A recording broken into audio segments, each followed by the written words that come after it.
Welcome to Corelight Defenders. I'm Richard Bejtlich, strategist and author in residence at Corelight. In each episode, we explore insights from the front lines of NDR, network detection and response. Today I'm speaking with Adam Donadeo, senior sales engineer, and Nico Roosenboom, senior sales engineer. Welcome to the podcast. Thanks for having us. Recently, I heard that you both participated in the Locked Shields exercise in Europe. Nico, I think you have a little more history with this. Can you tell me what is Locked Shields?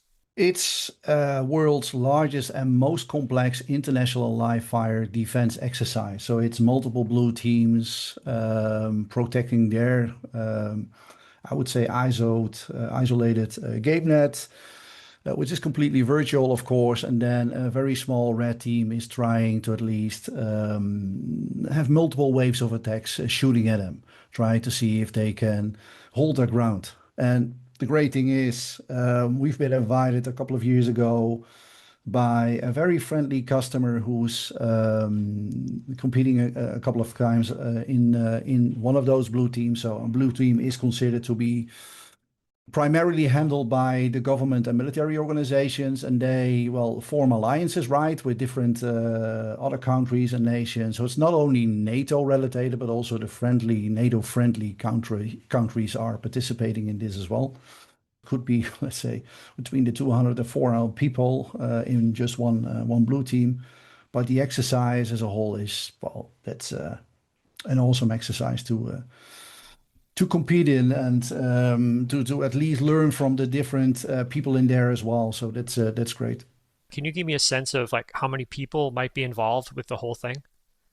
Yeah, so it's over 4,000 cybersecurity experts and approximately more than 40 plus nations involved in it as well. Wow, I had no idea.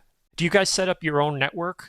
Yeah, so basically, most of the blue teams, they agree to have one of the countries as a guest country, right, to host at least the exercise for that particular blue team to be at and to play along. So every blue team gets his own game net, which is basically a virtualized environment, and that virtualized environment is the same for every other blue team. And that's being handled and managed by the different, by the green team, who is basically handling the infrastructure and making sure that everything is being set up properly. You basically have to work with the stuff that you have available, right? So it's not the luxury that you can install your own virtual sensor into the network or put you can even place any hardware in the game net at all. So basically, it's working with the stuff that is there already. So with the tapping infrastructure that's there already, with the network components and the host components that are installed in there already. So what is it that Corelight brings to this exercise? What we've done is we've gone into the exercise with our software sensor. So basically, you can install it as a piece of software on an existing Linux-based operating system. So that's what we've done for this exercise as well. Installed the Corelight sensor as a software sensor, linked it to the centralized management platform, which we call Fleet Manager, and then started off with that sensor to at least collect all the network information that is flowing in, right, and start building from there. I want to dig in more onto that, but Adam, if I understand right, this was your first Lock Shields? My role is primarily administrator of our platform, so I help to configure that, stand it up, all those components, and then also part analyst to interpret the data coming out of our platform as well. So kind of a hybrid role. So what were your impressions of this? Because I know if I had attended, I would have probably been blown away by what was going on. Yeah, it was a lot of information to take in all at once. You basically got to learn a brand new network very quickly, and then also learn the current capabilities very quickly, which we're not the only solution on site there. So working with a lot of different other teams and other vendors that have also been were also guests to come do this exercise with them was very interesting, and it also kind of allowed me to see, I guess, again, what I saw from a security engineering role that I've had in the past is you have to play nicely with everybody else around you so that you can make your configurations work with their configurations. Can you say a little bit more about that? Like, were we integrating with like endpoint products or things like that? What we struggled with initially in the first couple of days, while we had missed the first week, which is where they would typically have you come in and do the initial configuration of devices. We were not there for that, so we showed up basically game week, and on Tuesday we went in. Game night opens. They allow you to walk in and do all of your configurations for sensors and that sort of thing.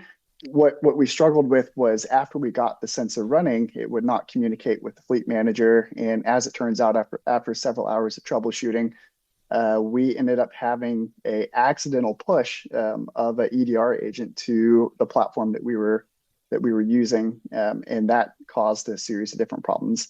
So I guess recognizing that sooner probably would have helped us out. And then also, it comes back to the age-old adage of trust but verify.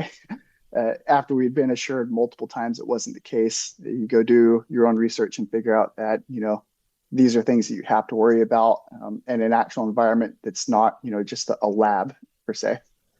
Yeah, that's the key. When you're dealing with the real world, there's all kinds of friction that you would not anticipate and assumptions that are made, and it can take a lot of work to figure out what is actually going on.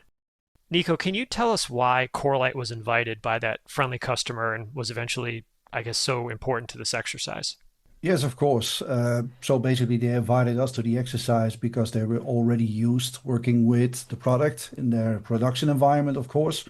They wanted to integrate with another alliance partner that we work with pretty often, at least in the area where I work with the most, and that's in Northern Europe. So basically, we ask like, hey, how can you guys integrate also with Elastic, because we're working with Elastic as a SIM, and it worked out pretty well, right? Because that's one of the most interesting stuff that Corelight can do. Is it's transparent in its foundation. So basically, very open in collaborating with other technology stacks.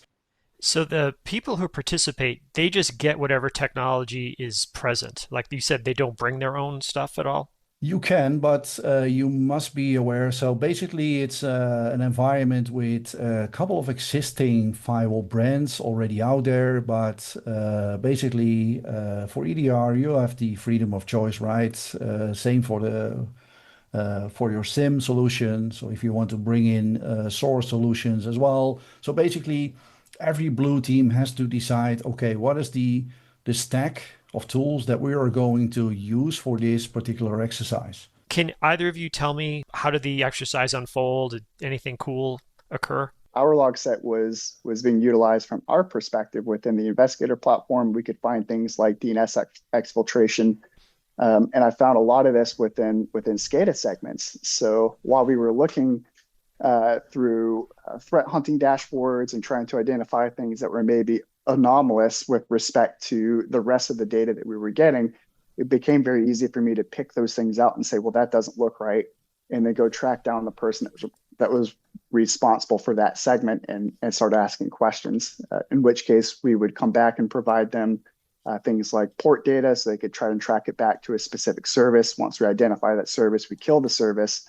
And then beyond that, trying to rectify the situation was a little more challenging. Can you tell us a little bit more about what enriching logs means? Oh, absolutely. Yeah. So we actually had support from another labs participant from the Corelight side. David Burkett was helping us out with, actually, it was an older package, I think, that Nico utilized in previous years that we took, and we modified that and expanded upon it from the last year's version of that to include things like the extensions for VLAN segments and the inner VLAN tags, cert ages. We extend certain other log components to others, like extending the local originator and responder fields to all logs. And then we also did network and host enrichments. So as we were provided a list of things like what team did a specific device belong to, whether it's the green team or the blue team, what was the host name, what's the operating system, what network segment does it belong to, i.e. SCADA, host and role descriptions, capability groups, DNS domain name interface names, which sometimes they were different, but mostly the same. fully qualified domain names, egresses, whether they were allowed, true or false components, that sort of thing. So a pretty large swath of different enrichments to what we would consider our starting block set. Yep. So was this stuff that you all customized on site, or did we have some of it ready to go, or how'd that work? We did some of it as pre-work before we came out, so that would be the week prior, and then we did some of it on site as we were getting fed documentation on some of these hosts, such as the OSs and the descriptions. So we did a little bit of both, but we actually formalized that on Tuesday and plugged it into the configuration, I believe Wednesday morning as we were getting started. So for exports, were we sending our data to several locations? We were. Yep. We had 3 different locations. Investigator was one of those. The SIM platform was what was a second one, and then the third one was more of a kind of a detection platform that would try to pull threads on whether we thought there was command and control traffic or not. And that person specifically sought us out and said, "Hey, I've heard that we can do this with your platform. I would like to try it." So that's why we set that up. That's awesome. That's something I've always liked about our offering is that I'm secure copying the raw log files to a store that I keep here in my lab, but then I also put logs up into Investigator. And just being able to do those two things is so nice from a retention and an investigation standpoint. Nico, I wanted to ask, because you've been involved with this a little bit longer, I'm guessing that at the beginning of our involvement, we didn't really have Investigator, or it certainly wasn't the Investigator we have now. Can you talk a little bit maybe about how Investigator has been used or was used, I guess, in this recent exercise? We introduced them to the Investigator platform as well as something that is used by us. So if we, let's say, like last year, we bring in a couple of our own people to help in the threat investigation and the incident response part, then yes, we were primarily on the Investigator part, but it also piqued the interest of the people sitting close to us and see the platform as well. And the feedback that I've received is like, hey, it's really easy to use your platform to find the information as well, and it's very speedy. So especially if you want to get information out of it, the speed of getting the results after querying for the data, that's considered to be an eye-opener for some of the people as well. Were you able to use threat intelligence in this exercise? Because I'm assuming the red teams are all, they're coming from custom IPs and all that sort of stuff, right? Yeah, so basically, if you look at, let's say, some of the JA3 hashes have been very valuable during the exercises. I would say some of the file hashes as well, of course, because they use an emulated form of internet. There's no real internet involved, of course. So I would say the indicators of compromise when it comes to the real bad IP addresses is not really useful.